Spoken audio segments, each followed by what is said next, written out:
ഭൗതികമോ പാരത്രികമോ ആയ ഏതെങ്കിലും ഒരു കാര്യത്തിൽ എന്തെങ്കിലും ഒരു പ്രയാസം നേരിടുകയാണെങ്കിൽ കാമിലായ വുളു എടുത്ത് 2 റക്അത്ത് സുന്നത്ത് നിസ്കരിച്ച് ഖിബ്ലക്ക് മുന്നിട്ട് അതേ ഇരുത്തത്തിലിരുന്ന് സൂറത്തുൽ ഇൻഷിറാഹ് അലം നശ്റഹ് ലക സദ്റക എന്ന് പറയുന്ന സൂറത്ത് ആത്മാർത്ഥമായി അതിൻ്റെ അക്ഷരങ്ങളുടെ എണ്ണമനുസരിച്ച് 125 തവണ ഓതിയിട്ട് അള്ളാഹുവിനോട് ചോദിച്ചാൽ ആ ദുആ ഉടനെ സ്വീകരിക്കപ്പെടും ബിഇദ്നില്ലാഹി തആല.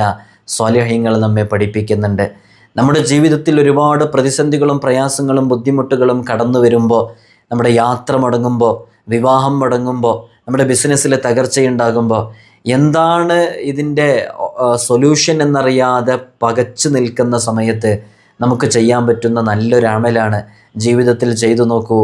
മഹാന്മാർക്കൊക്കെ ചെയ്തിട്ട് ഫലം ലഭിച്ചു, മുജറബാണെന്ന് പറഞ്ഞ് പരിചയപ്പെടുത്തിയതാണ്.